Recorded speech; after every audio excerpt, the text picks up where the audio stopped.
I'm Trek with 2Ks.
I'm Trek with 2Ks.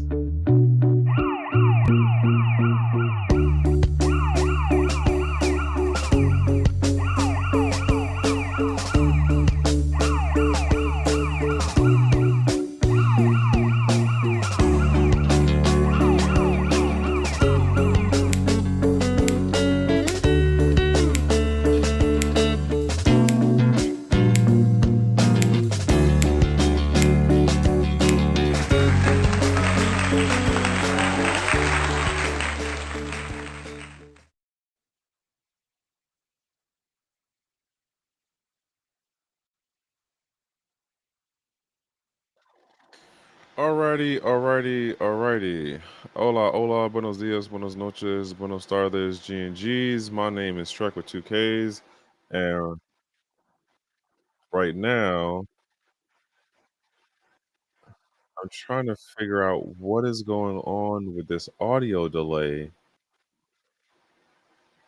that I'm getting, and I don't know where it's coming. Is-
All right. Anything now? This is stupid. I'm highly annoyed right now.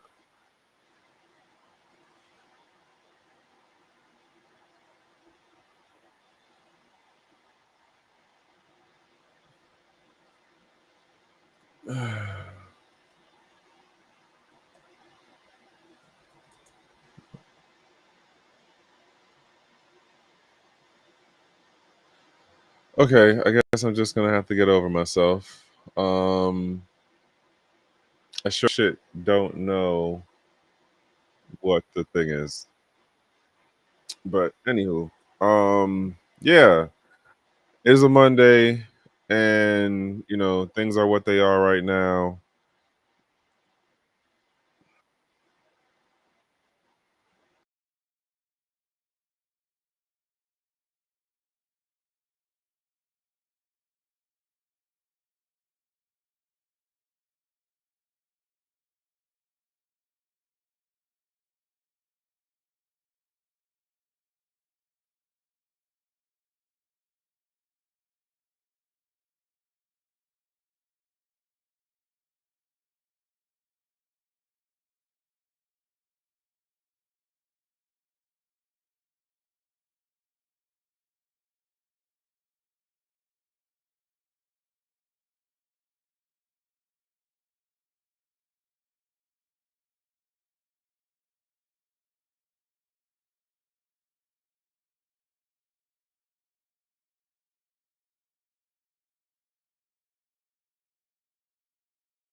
Um, this whole Iran situation is happening.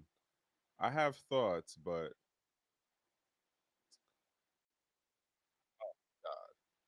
all right. So, all right, we're gonna do this.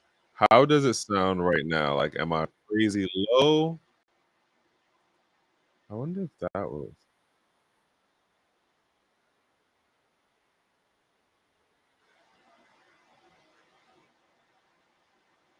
okay.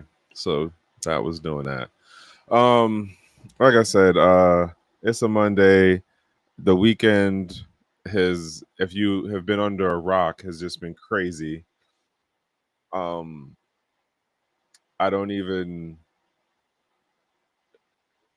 know where to like begin with it. Just for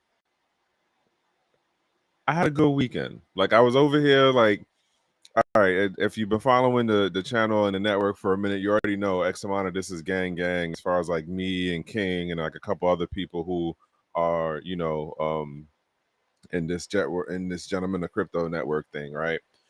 Um, and so I was like, all right, I'm gonna go into this weekend. We're just gonna focus on like connecting with people, having a good time, and go from there. So like one of my battles, he had a picnic, and the picnic thing at his place. Um, it was more of a Juneteenth celebration, and it was cool. Smoked a cigar, met this one dude that was like a DC cop, had the crazy life story. What's going on, Bobby T and Prospector? Thank you very much. I appreciate your help, bro. Oh, I don't. I'm an assumption on your bro, but I appreciate the help nonetheless. Sorry. Um, and I was just enjoying just being out. Like the weather was definitely great to be out this weekend. Granted, it was humid as a mofo out here in the DMV area. But it was what Saturday was like the quote first day of summer.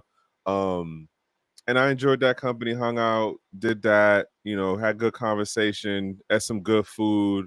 My homeboy is a beast in the kitchen. So like all of the stuff that he put out was top notch. He put his foot in it, all of it, from the three different kind of ribs, the four different types of chickens, um, the potato salad. He did some corn drink, but I'm getting off on a tangent, right? The food was good, the company was good, and then I went and hung out with another friend of mine. We just talk about life stuff, and then Sunday went out, hung out with somebody else. That was cool too. Learned some things, and You know what's funny about when you be having like just conversations with people, and especially if it's people who are like um have had some amount of similar experiences, there are things that you can bring up and like find somebody who relates to it because they've had similar experiences. But you'll have the moment where like you start to have something make more sense now in this conversation that is like years past the particular event that you had. And you're just like, oh snap, I didn't think of that until right now. Case in point, I had two particular conversations, or really three particular conversations from like Thursday to yesterday that had me realizing certain things that were going on back in the day when I first came off of my first deployment, how I was dealing with the transition, and then just like realizing that like I wasn't the only one. But at the time when I was seeing my other battles going through what they was going through, I wasn't realizing and putting into, I guess, better context of what was going on, because I didn't even know what was going on with me at the time, right? But like it's like the living you learn kind of thing, and I appreciate the folks who take the time to actually have conversations with me.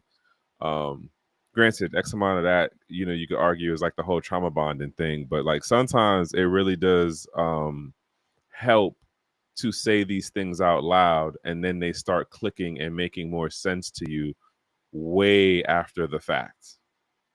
Like literally way after the fact. I'm talking like years after the fact. Literally was talking about some particular like experience that I had on a mission where like I can laugh my ass off about it now.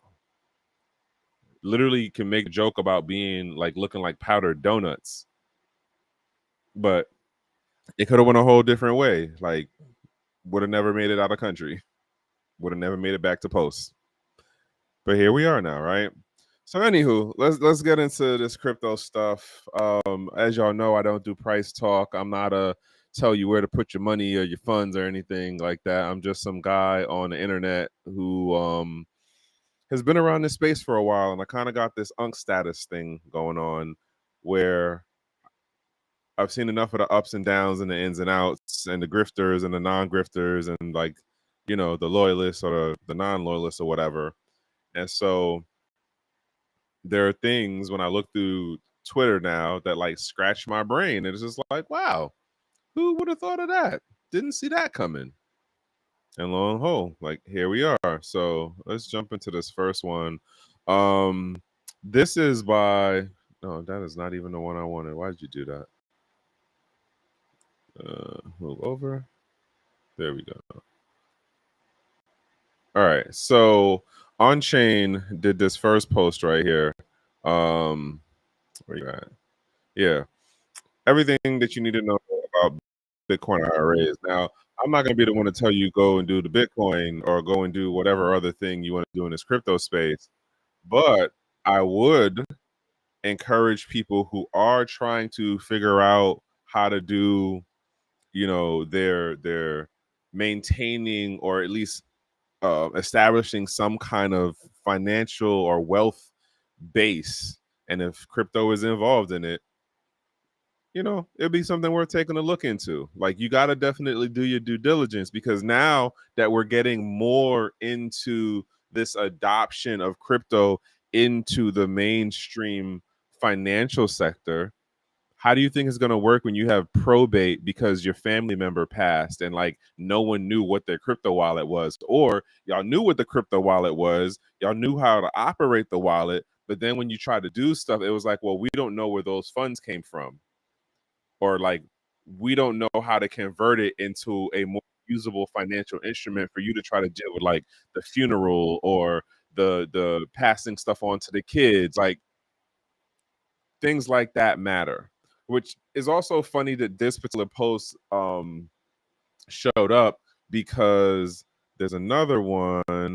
Oh, I'm gonna get to this joint too about this Genesis thing, but as you saw in the headliner, I had a thing that said like CZ has a good idea. I'm actually surprised. And if you see this post, it says Binance founder, which is funny that they don't say former Binance founder because he's not a part of the founding thing anymore. But anywho, whatever. Binance founder says every crypto platform should have a will function, so assets can be passed on where users are no long when the users are no longer around. He also calls for miners to be allowed to have accounts to receive funds. Interesting idea on the miner part too.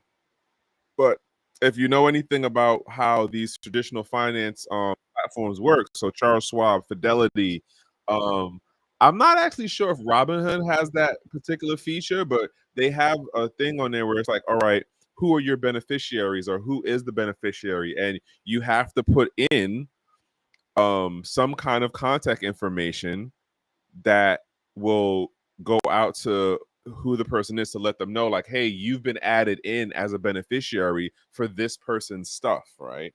And arguably, I mean, it makes more sense, but it also highlights that we are not too far from that maturity level of where these exchanges are going to end up offering a will function of like, well, who do you want this stuff to go to when something happens?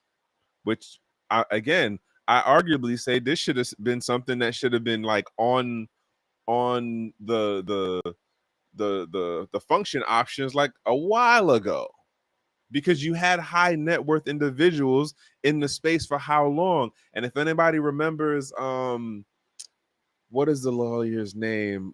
It was Andreas Antonopoulos' person. I can't remember her name right now, but I met her, I think, when I was in Chile. I got the book, and the book was basically talking about like, hey, the space is so new, we don't have regulatory framework to deal with what happens when you have like 5 wallets and like one's a cold storage, one's a hot wallet, one's like a steel wallet, and what does the family know what to do about this? Or like, how do they know how to access it? Or how do they know how to transfer your funds? Or who has legal standing over if something happens to you? Because it was so new when folks were going through like separation and divorce cases at the earlier stages. So we talking like the 2014 to 20, no, it's not 14. Let's say like 15 into 18. Hey, well, he has crypto, and I know he has a wallet. I just don't know what the wallet is. All right, well, how y'all gonna figure that out? He's not giving up the documentation of account that was, or whatever exchange they was on. Now, granted, it is way easier now to figure out what exchange somebody was dealing with, especially if it was a centralized exchange, or if it was a centralized exchange posing as a DeFi exchange, right? It's way easier now. I just got to look at your bank statements and see where you were transferring the money to. And it's like, oh, okay, that exchange. All right, bet, boom. We can hit them with the subpoena. They need to provide blah, blah, blah in relation to this person's or account user, right? And then there you go. Like, all right, well, we found out you have this much, couple of, you got a couple of racks in there. You need to hand that over to the ex-partner, or you need to sell off that asset in order to pay out to your partner. But it's still a wild gray area because you don't necessarily have any regulatory framework that deals with this asset in relation to like wills and like dealing with probate and like the what happens when the state or the federal comes in and says, well, this person had a debt with us for blah blah blah. Who's in the order? Who's in the lineup to get paid out? The kids, the spouse, the the the the cousin, like, you know what I'm saying? Like, this to me should have been something that should have been talked about more and offered definitely way earlier than right now. But I see how it shows a sign of, yes, the maturing of the space is happening. Also, like, can we do a thumbs up, a like, and do note, I actually have my own channel that is called Trek with 2Ks. If you can give a thumbs up on that one too, or a like, I would appreciate it. Yeah. Oh shoot, that's not what I needed it to do. Yes, great. So yeah, um, wanted to bring that up about this good idea that CZ had, and I'm definitely curious as to why it hasn't been pushed out in the crypto space more. Um, Shout outs to Wendy O. She had posed this question the other day, and I seen it, and it's like, what happens when all the companies buy all the crypto and keep taking out debt on it, which it's already one of the uh, common business practices for financial institutions to get a thing and then leverage it. So when you have traditional businesses that may be crypto focused do that, what do you think is going to happen when non-crypto businesses get in the space to be able to say, all right, we've acquired X amount of like these major um dollar valued cryptos. So of course everyone's talking about Bitcoin right now, but I imagine in another like 2-3 years, it's not gonna just be oh well, blah blah blah has a reserve of Bitcoin. It's gonna be like, well, this company has a reserve of Bitcoin and Ethereum, and like name one or two of whatever the stable coins are going to be in another 5 years, right? But the bigger part of they're a business, and as we see how businesses work now for expansion, for leveraging, for being able to like say, well, look, we're a big company and we're in the green or in the black right now because not only are we like possibly making money where we have a revenue because our products are selling and we're not selling at loss or whatever, but we have this reserve backing and it's this crypto thing and the crypto makes money. It's not, what do they call it, like dead money or dumb money, where the money or that capital isn't just sitting still. Like that's the argument against gold, right? Gold just sits still. If you have your money quote in the bank and it's not in some kind of investment tool, then that's like considered dumb money. It's going to be the same pattern of behavior when it comes to this crypto thing. And when these what we count now as traditional crypto companies get more, oh well, everyone does it, or like everyone has crypto now, it's going to be the same thing with the non like crypto companies. Like they're going to get it on their asset sheet and then they're going to leverage it out, and the price is going to do the craziness that it does, right? And then they'll stable out. But the bigger issue is that somewhere down the road we will have a bubble as it relates to the crypto space, as it relates to um, crypto as a financial debt instrument, which again, considering how the business world moves, especially in terms of like the financial um, um, thought process, that's just like the natural course of how everyone moves eventually. And so down the road, that's what we're going to have happen. It's going to be an issue. But for right now, everyone's going to be cool with it because, oh, we making money. Oh, we have more value. Oh, look at the price. And that's what everyone's going to point out to you. Oh, look at the price. The price is 200,000. The price is 500,000. Oh my God, we could probably make 1 million in like, another 3 years. Bitcoin's going to reach blah, blah, blah. That's what everyone's going to sell to you. So making derivatives is a good thing because it means that the USD evaluation is going to go higher, which is a good thing. But in actuality, it's a double-edged sword in that, yes, the dollar value amount is going up, but that also means that the um the um the dollar as a as a medium of exchange, or what is it? The purchasing. What's the other word I'm looking for? Nonetheless, it means that the buying power of the dollar is going down. Like, that's the double-edged nature of it. It's just like how stocks are. Like, it sounds great that the stock value went up $300, right? So you had it where it was like, oh, well, I bought it when it was like $5 and now it's 125. Cool. It sounds cool on paper. It sounds great when you brag it to your peoples, right? Oh yeah, man. Like, I definitely I got the bag, I went up. The question is, did you exit with that monetary amount?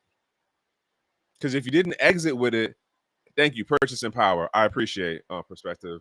24 entities now have BTC as part of their. Hey, what's going on? E, yep, I appreciate. Um, yeah, but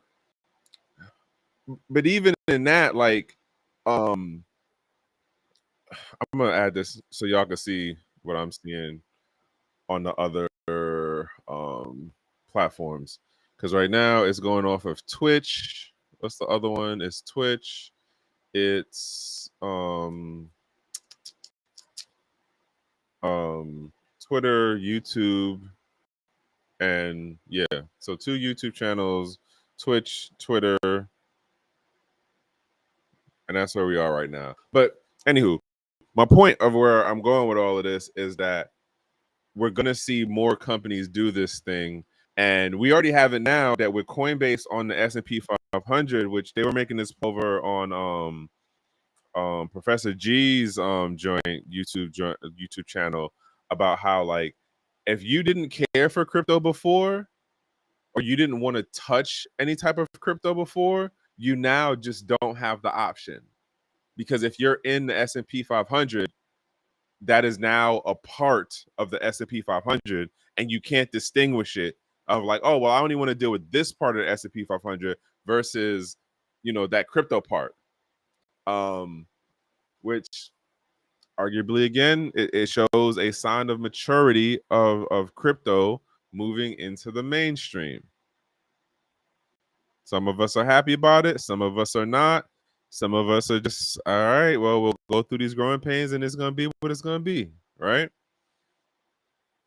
But yeah, what does happen after all of these companies start buying it up? And I'm gonna get into what.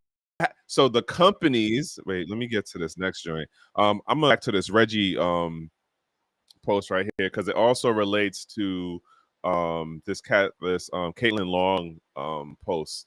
But where's the other one at? No, it wasn't that one. Was it? I'm gonna come back to this other Caitlin Long post too. Where's the one that I say? Okay, so man, I forgot the thought process I had just now. I hate when I be thinking and then I'm like trying to find the next word or like piecing it together, and then I got distracted with looking at the different things. All right, so you know what? Let's just jump to the Reggie post. So this was about Coinbase Inc.'s deal with USDC stablecoin used as collateral. Again, like, we talking about these derivatives, right? Everything is about, when you start getting into that financial realm, it's like, well, you can't just have the asset sitting there and not do something. It has to have some kind of action that earns you another value on top of it, right? That's how we argue this out in the space, as far as like financial literacy and like financial what is this, financial intelligence. Like, you don't just have your assets sit there and not do stuff, whether you're talking about in like a real estate thing, or whether you're talking about in like precious metals, whether you're talking about in crypto, because then everybody looks at you like, oh, well, you're not being smart about it. That's not the financially astute thing to do.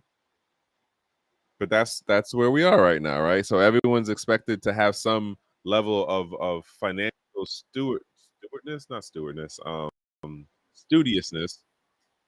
and follow like the not the rules, but follow the best common practices, right? And so, as far as how we understand the traditional finance world now, that's what you're supposed to do. Use your capital to make you extra capital. You just can't have it sit there. So you have to reinvest it or figure out how to loan it out or like figure out how to make sure that you getting more than its regular value if it just sat there. But on the stablecoin thing, is this going to be a good thing? Is this going to be a bad thing? Like we're seeing that different aspects of the crypto space are evolving or maturing, better word, maturing into everyday society and following like pretty much like the traditional financial logic, right? Um I'm kind of more surprised, but not surprised that USDC got that first versus USTD because what is it? Circle just did their thing about going IPO. They 100% quote like US, um, and so like that's more of a all right. This is all within our kind of borders thing. I'm assuming Coinbase thought this was the more surefire deal in terms of it's going to be less headache than if we try to do something with Tether because Tether's making a hell of a run right now in Southeast Asia. So arguably, in my mind, I guess it would make more sense that this deal would have worked out this way. Again, don't confuse this as me telling you um what financial education, yeah, thank you. Um what to do with your funds or like this is the better deal or this is not what I'm saying. I'm just giving you my thought process for as I roll through Twitter, here are the things that scratch my brain and how some things make sense to me and some things don't make sense to me. Hopefully, if you do take any action, you are doing 100% of your due diligence because as we have seen time and time again, America in the various aspects of whether you talk about like the administration, the this particular department, like the Department of Treasury or the Federal Reserve, or Department of Agriculture or the IRS, like they can say one thing and do something totally left field next week where you're just like, wait, but didn't y'all just have a press release that said blah blah blah? And none of that shit matters. Like press release, public announcement, none of it matters. But that's where we are right now. And so I bring that to this other post, and this was a Caitlin Long. She talks about the whole thing with Bitcoin mining. I think patents in Bitcoin mining are a battleground. Just wait until patents in stable coins become a battleground. The battleground. Position your stake out long ago. Positions were staked out long ago. Yep. Even for many TradeFi institutions who back then were joking about stablecoin technology being just being a passing fad. So to her point, like I think she's right on that as far as I probably have some listener too. I need to reach out to ask this question to about if there's any new technology that is coming out within the mining space. I mean, aside from the thing of like making ASICs better, more efficient, um, energy calculation machines. You see, like in terms of like the patent thing, and she taps into the stablecoin thing because she sees like, at least for her position of where she's in, and what she's looking to do with what, oh god, I cannot is it custodian?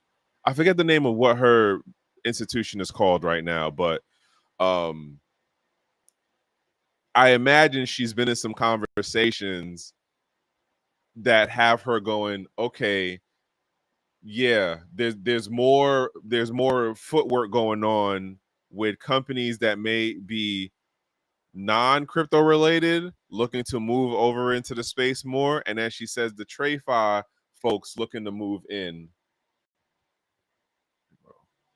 I don't even know which one that is. um I'm Yeah, I'm not gonna, well, y'all see what it says in the comments, right? um if you're, looking to find some stuff, it's some smart folks in these comments. Not even gonna lie, we got some smart folks out here. Uh, and it's definitely been folks who've been paying way more attention to the little micro movements of things in comparison to me. I just know that prices go up and prices go down. And what do they say? Markets can stay longer unstable than you can wait for them to be stable. I totally messed up that saying, but there's a whole thing about like who has the longer patience, you or the market. And usually the market will outlast you in price fluctuation or price or like the chaos of the market before it will get stable for you to make yourself whole.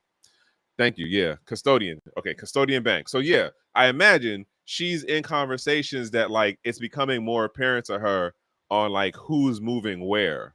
But I still get back to the point of like, arguably, this is a monkey see, monkey do thing. And at the end of the day, it's just like,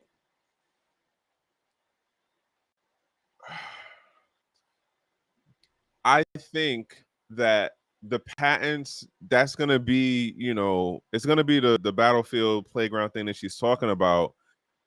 But like, as far as who makes it or establishes a lasting position, like trying to come into it now, and I could be way, way, way, way wrong on this, but trying to come into the space now.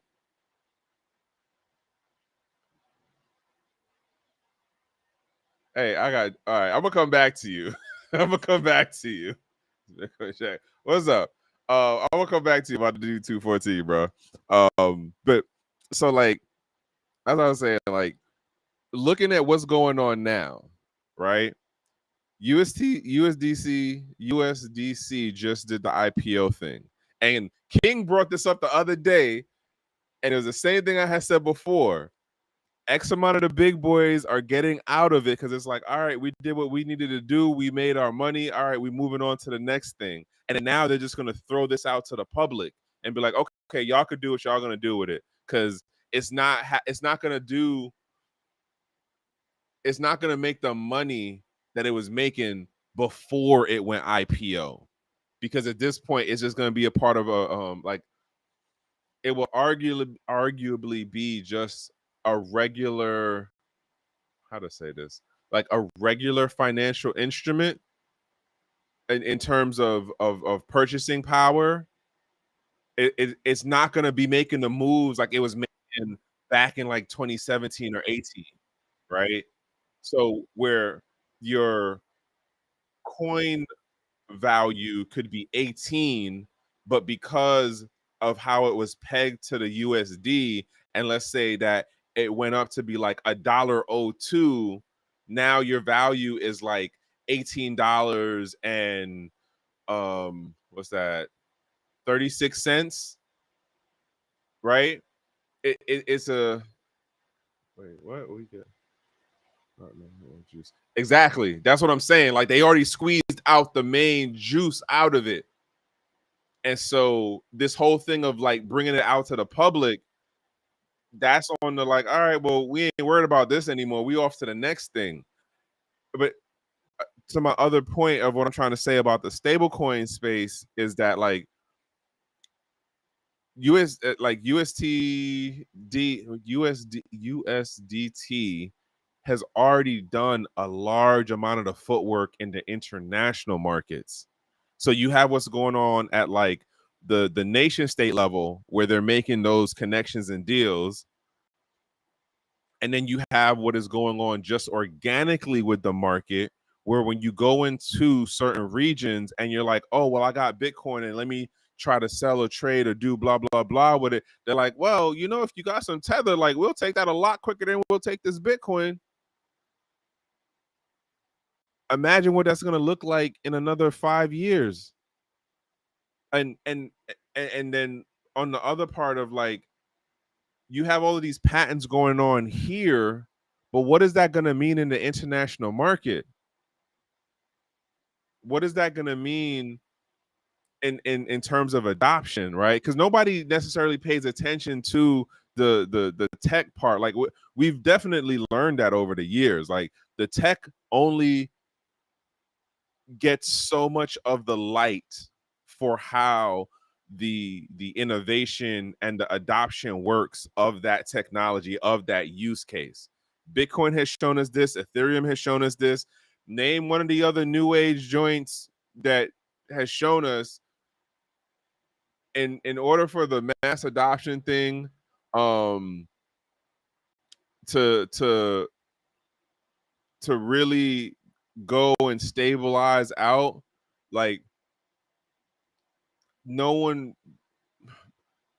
what is it, the majority of the user base doesn't pay attention to the actual tech behind it. They're just looking at the use case part of it, which is the front end. Does it make sense for what their operational environment is? And again, I'm kind of at a loss as to like, well, what new stablecoin tech can you patent?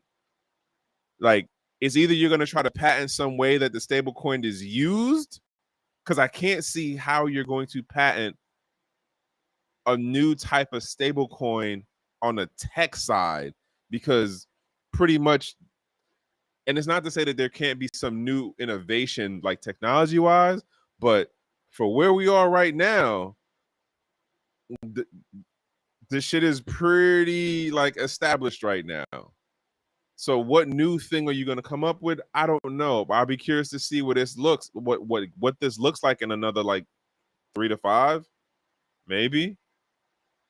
And even too, like the Bitcoin mining thing, I would argue there'd probably be more of a development in the Bitcoin mining than there would be in the stable coins, because like the technology development on the hardware makes more sense there than it does to me for the code that works to make a stable coin work. But that's just how it's working in my head right now. Not the super techie guy. I'm not a coder. I'm just saying, in my mind, it kind of makes more sense that way. What'd you say? Give way to being in Wisconsin, having in front of people who come away. Oh, 100%, bro. 100%. 100%. Like, and then, oh God, I seen something the other day that was talking about how we might have a repeat on the precious metals thing, where it's just like, if you have any type of precious metals that's not like um the what do they call them? It's either a certain year, or they gotta be like the American eagle, or the American for the silver, the gold, and something else. And that would like kind of arguably be where the stable coins get used to like fleece people out of the asset, out of the hard asset item. So whether we talking quote the Bitcoin is or is a BTC, not Bitcoin Jesus version, not correct right version, and then the same thing on the precious metals. If you got one of those like aftermarket joints, or you got like some what I forget what the Russian version of like the Silver Eagle and all of that is, but like if it ain't American, you're gonna be shit out of luck. It's a whole like craziness going on right now out there. All right, so this was the other joint that I seen by Caitlin Long that also caught my attention because then I seen another story that had me like, I wonder like when did like what was the order of when this deal got put together, right? So hold on, take that one off. Yep, they are. Yes, like 19. Yeah, it's like pre 1933. Yeah. Um. So in regards to this joint about Kraken moving into Wyoming, so what is it? It's like I think 2 to 3 states that are like known for tech related businesses to do their registration there. So that's Delaware, Utah, and I forget where the other place was, but like Wyoming has definitely seemingly been moving up the ranks as far as crypto related companies. And granted,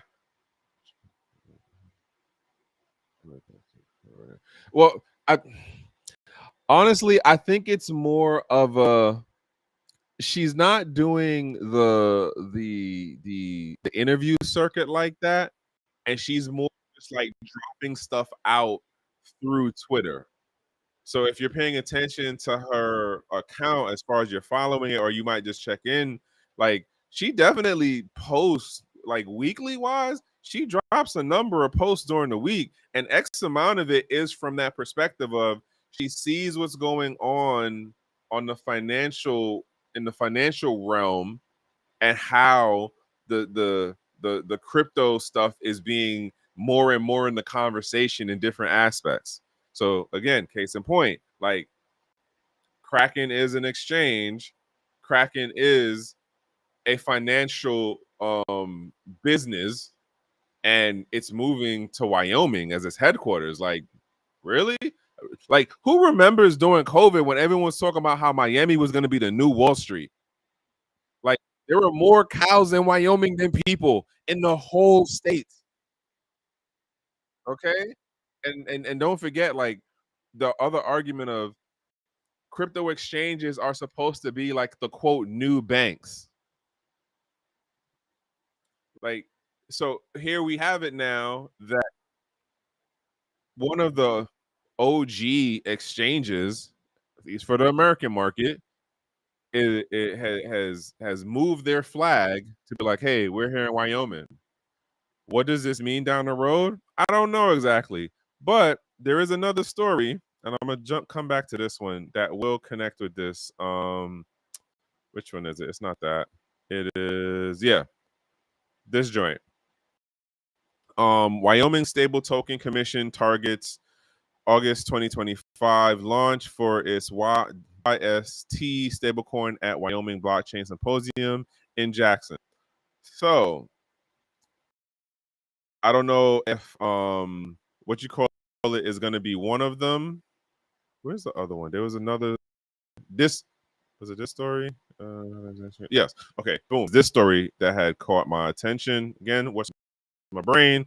I'm gonna come back to that Wyoming stablecoin thing, but so Solana-based U.S. public company DeFi Development Corp, formerly Janover, announced it will tokenize its shares via partnership with crypto exchange Kraken, using Xstock's platform developed by Backed. Kraken has previously revealed plans to offer tokenized versions of U.S. stocks like Apple, Tesla, blah blah blah. Right. So I'll be honest, I don't know who X stock is. Yes, yes. Wall Street South. Yes. Um so I seen this and it was just like, oh wow, that's crazy. Like so the announcement comes out that you guys are relocating the headquarters and like I guess changing the registration with it, or the registration already changed and now it's just to relocate, which also means that for the people who were working in the office, and I don't know where the headquarters office was now, but now y'all gotta move to Wyoming? What? Like again, there's more cows in Wyoming than there are people. That is 100% fact. I've been there. Great grass looking place. It's like landscape wise, if you like the outdoors, Wyoming, nice place. Great elevation, just great skies, all of it. But it's more people than there. It's more cows than there are people. I don't know. I think I'd be kind of mad if I had to relocate to Wyoming if I was living in like a major city area or like not too far from a major city.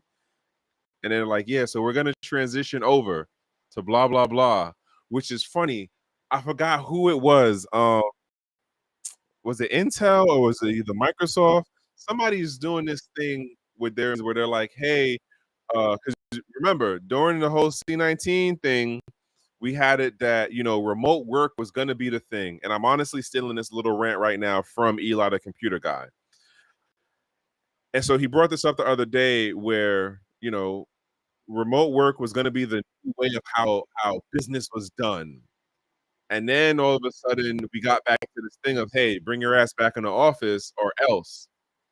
And various companies, especially on the tech side, were trying to find ways of bringing people back into the office. We'll offer you more money. That didn't work. Now we're going to make it consequences. And people was just like, all right, well, I don't want to take the money if I got to come into the office 3 days a week because I don't want to come into the office no days a week.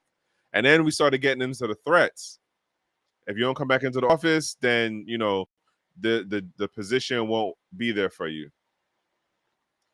And now what they're looking to do is you need to relocate to one of these areas that puts you in a closer proximity to a office space. It's not like you got to go back to the headquarters, but we'll tell you like you got these 3 to 4 different city locations. So you could be in like Minnesota and they're like, yo, you got to move over to Denver or you got to move over to like North Carolina or you got to go out to like Las Vegas or let's say LA. Here you are in Mississippi or you are like Sleepy Eye, Minnesota, or like you out in like North Dakota, and now you got to go halfway across the country. But the tactic is to get people to quit versus getting fired. Like that's what we're gonna see go. Like a lot of tech folks are gonna get laid off in these coming months, and they're telling us about it now. And just think about this: before we know it, summer's gonna be over, and we're gonna be in the holiday season. Folks are not going to have a job in the holiday season, and they already was doing the financial game of keeping up with the Joneses using their credit cards from last year and the year before. Imagine how crazy and topsy-turvy it's going to be later in this year.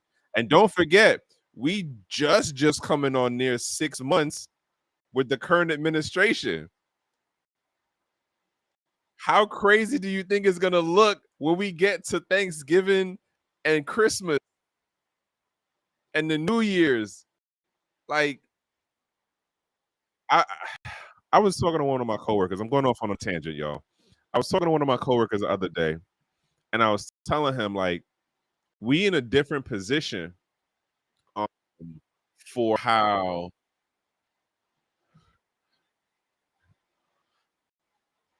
there's a certain level of in insulation we have for what we do and the organization that we do it with. And so like when I hear these different reports and you see the stories on like, oh, like this company is about to cut like 5% of its workforce. And then you find out that 5% of the workforce is like 2,000 plus people. It's like, well, damn, that's gonna be wild. Like I'm so sorry to hear that for folks. But I look at the situation I'm in and I'm just like, but I'm not in that scenario of where like, all right, we can be cut that way. It's a good thing, yet it's a bad thing because I also look at it and go, I know at least for the rest of this administration, I can't go jumping outside of the organization. Why? Because if I go outside of the organization, there's a certain level of installation and security that I would 100% lose because it's a wild card out there right now. We already went through the situation with Doge, and now we just having the other things happen within the regular, like non-federal side of the job market, that the industries, whether we talking tech, non-tech, the financial, non-financial, manufacturing, whatever, they're going through what they're going through because the economy is just fucking being wonky right now. It's messed up. And I just be thankful that I got like my head out of my ass and I started taking some corrective action when I really needed to and my back was kind of against the wall on certain things. And like now I'm in this situation, which I don't have a certain level of stress compared to some of the folks out there who are going through things now. Like I got a homegirl who was working for a notable company within the space, and like she was doing a-okay. She was on the compliance side of their stuff, and it was a crypto related company, and they gave her that pink slip.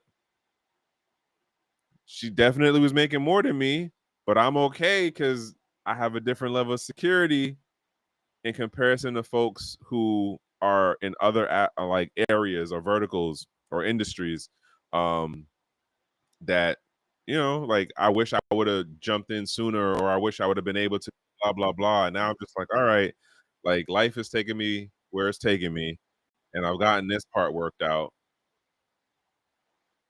Granted, again, I'm not out here being a crypto bro. I'm not out here super balling and stuff. But like, yeah, it's something out here right now, and sometimes you gotta like stay in place.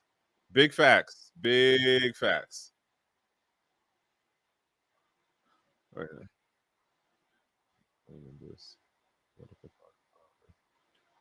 Oh, and then you know what's another story? All right, I'm off on another tangent, and I'm gonna hit like one or two more of these actual like Twitter joints, and then I'm done. Um, no one is talking about how the tech bros, like um, the dude from PayPal, Mark Zuckerberg on Facebook, Palantir, is it Palantir or Palantin? Y'all, if on the gang side or you federal, like who I'm talking about as far as the Palestine thing.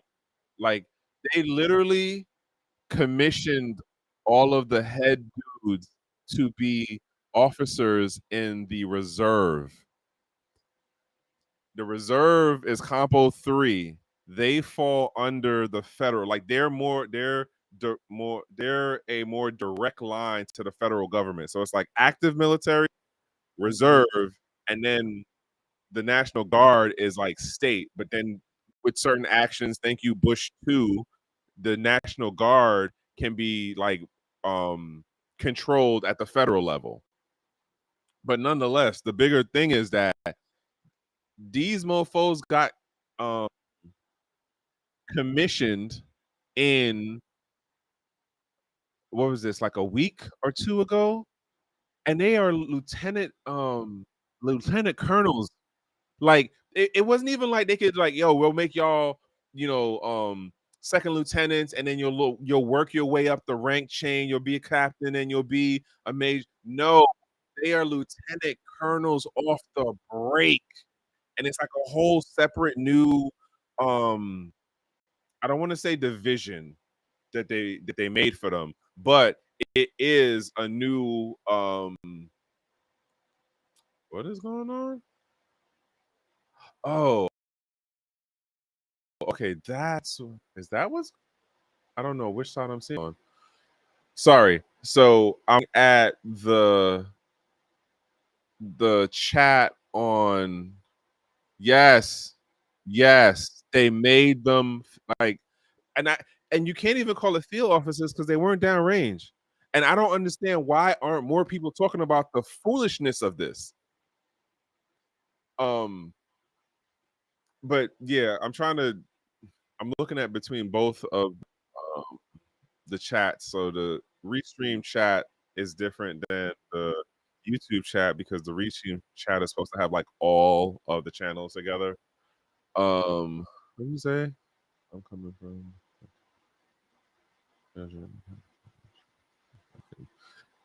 Bruh, the part that you said about like the rock, like don't rock the boat, save the money, shelter. Yes, I agree with you. Yeah, it's not active.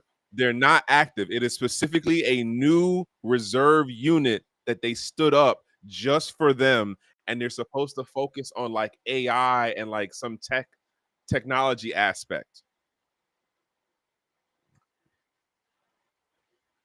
Yeah, like when I tell you it again. Shout outs to Eli the computer guy because it was on his channel that I heard about it, and I was just like, wait, what?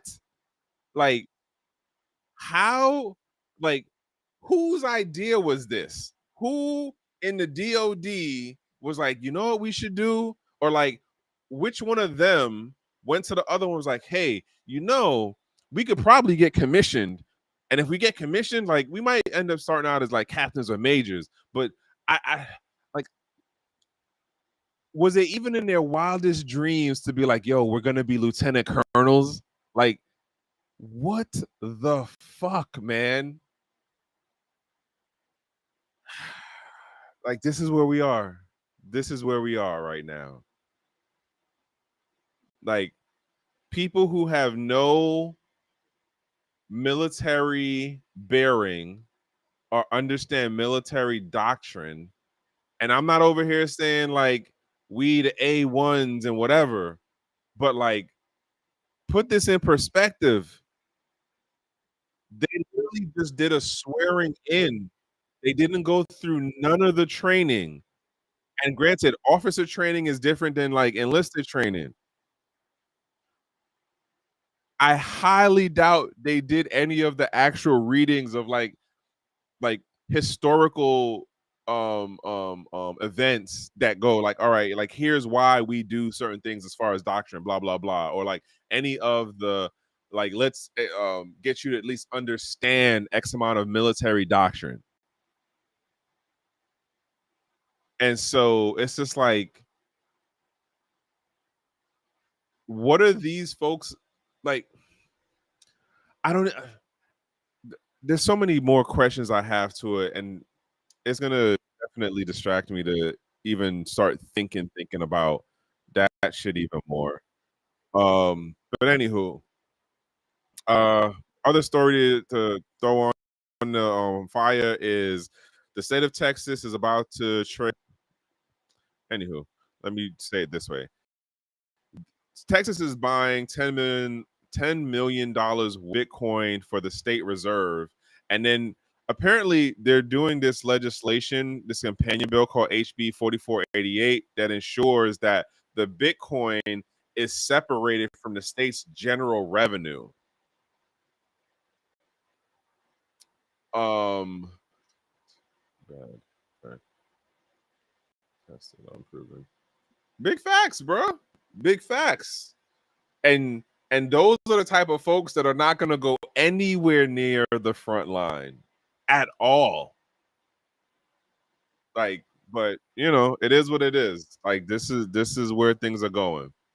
But yeah, in regards to this Texas thing, um apparently Rhode Island is also working on something too for having like their no, actually that's a separate thing. I'm gonna get into that one in a minute. But like this is the stuff that's being put out right now. Again, showing that there is more adoption happening. And I said this how long ago? I said you're going to see federal things, you're going to see things in relation to the states, and you're going to see things in relation to the counties, and you're going to see things in relation to the cities.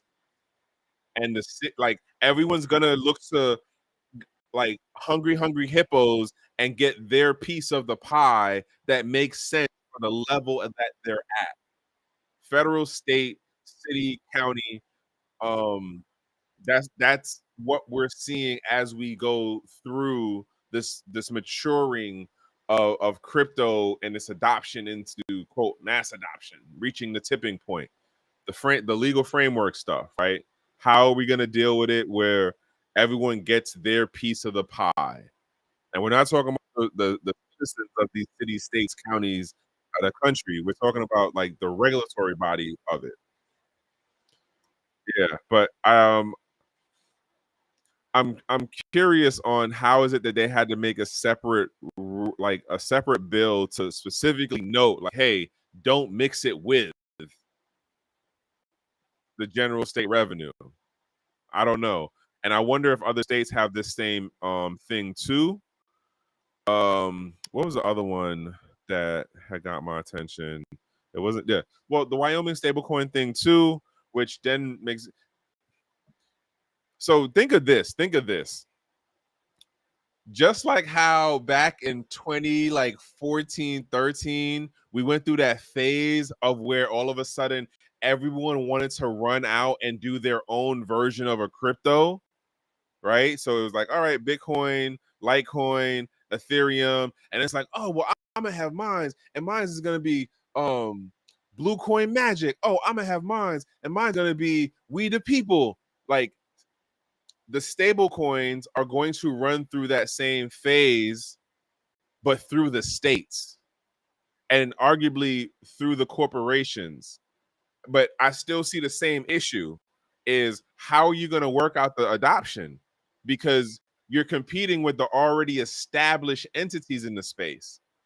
So I would argue the bell curve on it is going to be way shorter than how it worked out in the general crypto space, where like we had to go through near 10 years of like 2,500 different cryptos, 3,000 different cryptos, and then now we're at like, oh well, like yeah, there's a bunch of meme coins, shit coins, um, and things, but like we know that as far as the core functional stuff, you're talking about like less than 10% of what is out there in the crypto space has enough community and actual function in terms of like it doesn't have any crazy swings or slippage or like there's enough businesses or institutions that are dealing with these specific things. So sad to say, Solana is one of those examples right now. But we know about Bitcoin, we know about Ethereum. I'm really surprised on how like we don't hear shit about Litecoin anymore. And Litecoin was like one of the originals. But nonetheless, I think we're gonna see the not adoption, but the running up or the expansion of stable coins through the corporations and through the states. And then there's going to be a cool down period that's going to be way shorter than how the general crypto space worked because they're just not going to be able to compete with the more established brands or established players in the space. I should say it that way. What was the other one? Oh, this was the thing about Rhode Island. Rhode Island. So okay, let me tell y'all how this actually worked out. So I saw this post first. If you've been following me, I'm not a fan of this lady because I think that her throwing in of her the short of it is I'm not a fan of her because I don't think that her way how she looks at the space is in line with how I understood the space back in the day. Which obviously, again, I'm in Unk status right now, so like I'm an old head, right? But nonetheless, she does make the point about like, hey, we need to get the on the national level, like this IRS, to really start doing something that makes more sense with how the tax burden of doing Bitcoin or any crypto for that matter right now shouldn't be what it is. And within this post, there was this post from this person, Andrew Biggin, talking about what they're doing in Rhode Island, which I guess we'll see how this plays out. Shout outs to Rhode Island for doing what they do.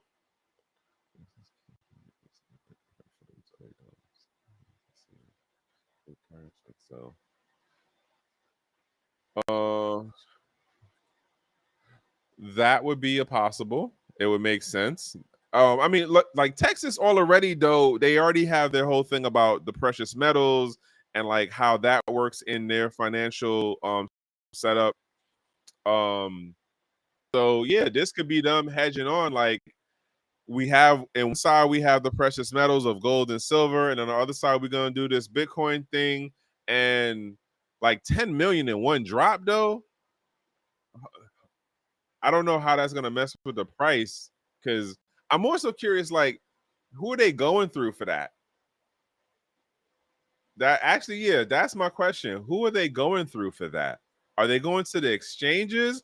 Or are they buying off of like the U.S. Marshals or somebody, or like the Treasury Department, or I don't know if DOJ holds who stuff um they let's say acquire, but um yeah, like I'm wondering who's facilitating that now. Now that makes me wonder.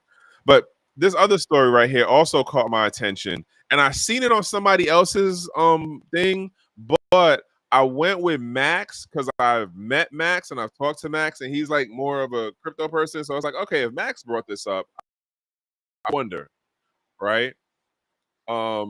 So basically, Max says the what if the U.S. was using nukes to nuke weapons story to cover uh, to hit Iran's BTC mining facilities. If you don't know, like the oil, not oil, the energy thing, the way energy consumption works out in the Middle East is very different than how we understand the West or how it is set up within like Southeast Asia as far as like a Korea, South Korea, or like um, um, Japan, in comparison to like uh, uh, uh, a Singapore or a China, and that out in the Middle East, like if you can find that power source and hook up, depending on where you are, nobody's coming to check why did the power requirement just triple or like quadruple out, right? So you have it that like folks, and this is, and I didn't find this out until like after I left Kuwait, and this is back in 2016, 17. But folks was setting up stuff out in Kuwait in Arifjan. Um, it was whole buildings that was set up for mining stuff, right? Again, like the way that we regulate the power set up here in the States, it's a whole different animal over there. It's a whole different animal. And so the reason why this particular post was brought up, and this is more out to the folks who pay attention to the Bitcoin hash rate and the mining stuff, like it is a question on like, wow, it was really crazy how when the bombing strike happened, the hash rate kind of dropped, like what's going on. And again, I didn't even look to see what like the Bitcoin hash rate thing was, um and how it was showing out for like the different regions. I honestly didn't think of it at the time. I just saw this post today and it was like, huh, maybe that could be a question. More than likely in my mind, it was more of a like a coincidental thing that happened. um I'll be honest, I don't know which of the countries has the larger um setups. So it might be that like Iran has a larger setup than Iraq does, or than Kuwait does, or than like Qatar does, or than does Saudi Arabia or the UAE. But in that whole region, in each one of those places I just named, is people running mining rigs. There's no question about that part of it. But is the setup or are the facilities, or how to say this, even with, let's say, half of the facilities getting messed up because they were disconnected from the power because of wherever the bombing rays landed and how the proximity of where they were, is it enough for it to show up within the larger metrics? I don't think so. But again, Max knows more than me. He's been around this space and knows a lot more folks than me, and was one of those like, there could be a level of validity to it. But in all honesty, I don't think it is. Um, until someone can actually like validate for me the size of the mining facilities in each one of those different countries,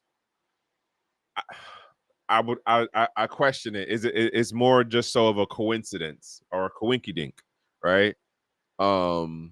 What do you say? Welcome to violation. It's just a question before I move there. Okay, you funny man. Um, great state of Texas. A wee bit of side. I've read that they're gonna start snatching BTC. Oh, this is already a thing though. This is already a thing everywhere. If you did a criminal thing, if you did a criminal offense and the AG of the state finds out, and especially if it's a certain dollar amount, the feds is automatically coming in. You. Like if you did a fed related level, the feds automatically coming in on you. And then there's gonna be that disputable who's gonna hold the crypto. Like, oh, it was a story or two I covered. I think it was like 2 weeks back, maybe 3 weeks back on no, I didn't even do the story. I didn't bring up the story, but basically um some guy had got charged with like it was money laundering and something else, but they were saying like, "Oh, well, he was connected to, it was either a Russian entity or it was either like China somehow." I think it was more of the Russia thing. But the way that the story was argued, and I went to I think it was the Department of Justice, and I went to their site. But and the way they listed it out is it's like, this sounds more like you found somebody who was like low level on the totem pole, and y'all just prosecuted the shit out of him because you were able to reach him. But this person doesn't really matter, and what you're saying, and what you're portraying, the conspiracy of what you're saying that they did. Like, I don't know. That was just my take on how I read it. But yeah, like the idea that if you did anything criminal related, and that's gonna be like, all right, that is the creep of the expansion of how do you get people's crypto. That's the creep of it.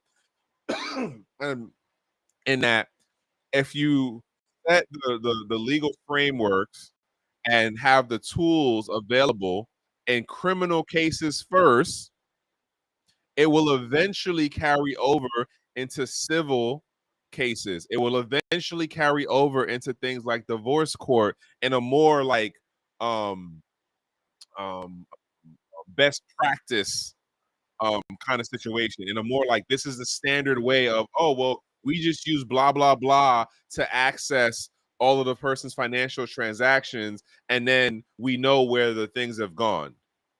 Like right now, it's X amount of a quote guessing game, depending on like what agency you work for, what level of access you have in terms of like, do you understand who to call if you're saying, well, my law firm defends blah blah blah, or my law firm does X, Y, and Z in high value cases.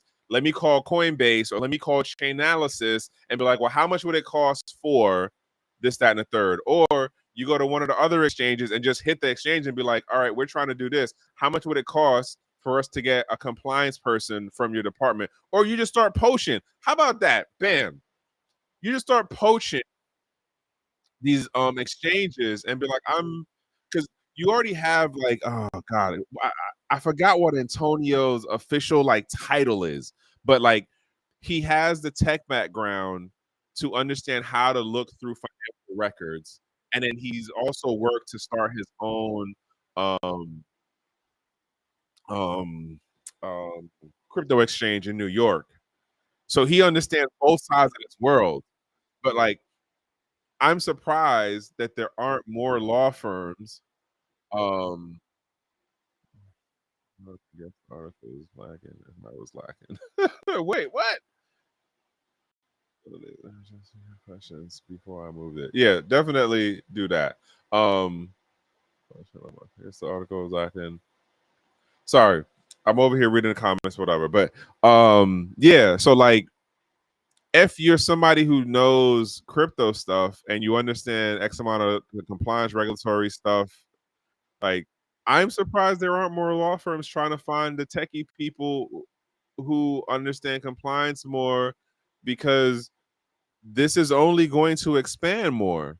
Like even on like the AG side, like no, that's not the company. It's a whole different company. Um, they're they're not officially launched, and I got to catch up with him because I haven't talked to him in like maybe 6 9 months, and so I don't even know where they are with stuff. But they had X amount of their groundwork already put together, and like I seen what the website looked like and stuff a while ago. But that's a whole nother conversation. Nonetheless, like job security, man. I'm surprised law firms aren't trying to find more techie, more crypto focused folks, because obviously this stuff is gonna expand within the criminal realm and then moving over into the civil things, like I said. But it also might just be easier for them to. That's gonna be a question. You know what? I gotta hit her up and be like, hey, like, can we go on record and talk? I gotta ask that question. Um, but yeah, uh, if you know what you know, maybe you can get your way in there.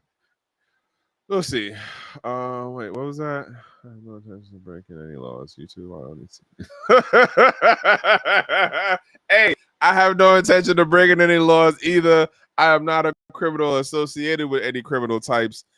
To my best of knowledge, and as I say, like I'm not a financial advisor, I'm not a lawyer, I'm not a tax person. I do know a tax person. His name is CJ, the smart guy, and he's a CPA. And if you are in this American jurisdiction, I always highly recommend doing your T's of cross. What is it? Dotting your T's and crossing your dotting your T's, crossing your T's and dotting your I's, because America is very petty when it comes to getting a cut, like point blank, bottom line. And listen, I'm over here ranting and raving. I'm tired, and oh god, I went on way longer than I thought I was gonna go. I'm calling it a day, folks. So yeah, calling it a day.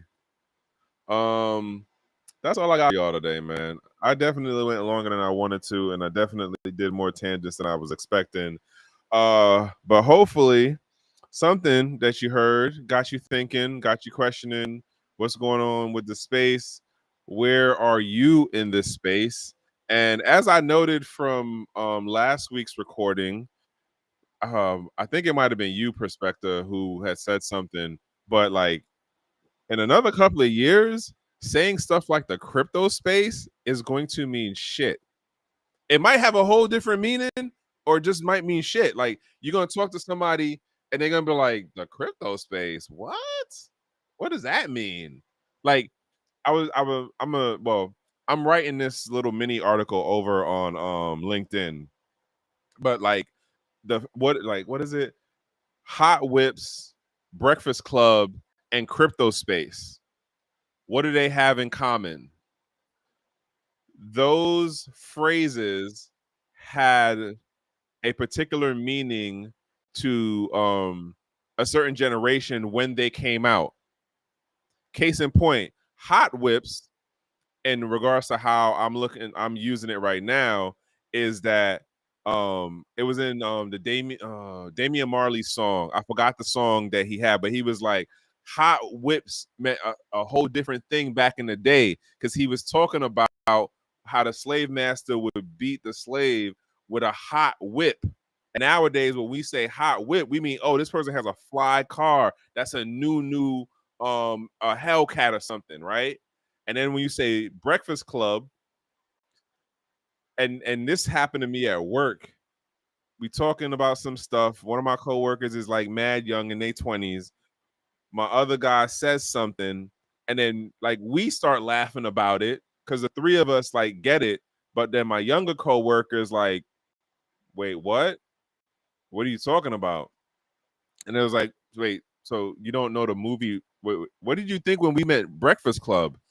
They was thinking of the radio show in New York for Hot 97 versus the movie from the 80s, which is what the reference was to. And then here you have the whole thing about the crypto space. As we reach through more maturity and adoption into the mainstream of the financial setups and regular life and blah, blah, blah, globally speaking, saying the crypto space is going to mean what in 10 or 15 years?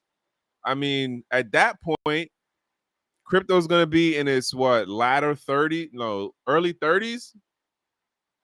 That's more than a generation, folks. How long does it take for a phrasing or a word to morph in meaning? A generation or two? Just saying. Like it's crazy. I will be like the super elder at that point. Jesus Christ. Hey, I appreciate y'all for tapping in. I don't know if these numbers is real, but like I'm gonna accept it according to how Restream is showing it. Oh wow, majority of folks is on Twitter. That's wild. I appreciate y'all. Thank y'all very much. That is interesting. I didn't know that. That's okay. Sorry. Like Restream has done some updates that you can see certain things now that I didn't know you could. I didn't know until just now that you could see because I swear you weren't able to like see the breakdown of what the channels were before, like where the viewership is coming from. Nah, bro. I don't need that. I don't need that at all. I honestly do not need that because you know why? And I've said this a couple months ago, and is gonna and I'm at this point now, like, well, yeah, I come on here and I talk about crypto stuff to y'all, right? And a matter of fact, in another what 2-3 months, I'm gonna be at the Black Blockchain Conference talking somewhat crypto stuff. But as far as like where I was in like 2015 or 2016, and hey, crypto, like, nah, bro, I'm not there. I'm not for it. Um, if you ask me stuff, I'm gonna tell you, but I'm not trying to. I'm at a point now where like putting it out there like how I was doing it back then. Like I'm literally just inching back into LinkedIn. I had a whole 2-3 year run of where I was posting on LinkedIn like 6 days of the week. And now I'm just like, all right, I'll drop these little mini article things for things that scratch my brain when I feel like it. And that's a here and there thing. But I'm inching back into it. Like I said, like I've been inching back into just doing the content stuff this year because I took off X amount of last year. And I'm slowly but surely, getting back in. But I'm still not at that point where it's just like, oh, I need to plaster it on everything that like has my handle on it. And I separate the handles too on top of that. I appreciate the encouragement though. I do. It's just I'm not where I was with it before, even though I still look to like give my perspective on things going on in this space. But nonetheless, I appreciate y'all. And I'm calling it a night. Well, that's a lot because I still gotta do some schoolwork. But I hope y'all had a good Monday. I hope y'all had as enjoyable of a weekend as I did, because I definitely enjoyed my weekend. even with all the craziness going on in the world, right? Um, and hopefully we make it to see y'all next week, and y'all tap in from there. And actually, let me cut this off because I'm actually curious on something right now. Yeah. So as I be saying, from one human to the next, I wish y'all to be in a safe place, in a safe space, in a good company, and that is the best that I can wish you. Yo, I hate how these platforms be out here trying to get the money, like, bruh. Hey, Bitcoin Shango, I'm looking at a post you just did about my new gym equipment. All right, y'all. I'm so done. I'm out of this right now. I'm out of this. I appreciate y'all for tapping in, and hoping everyone has a good evening. And I hope to see y'all next week.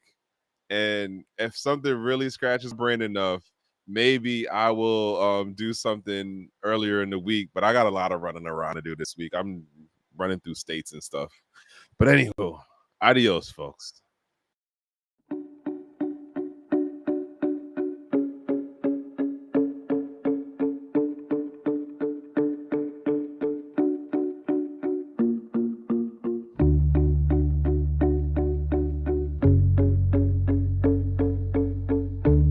I'm Trek with 2Ks.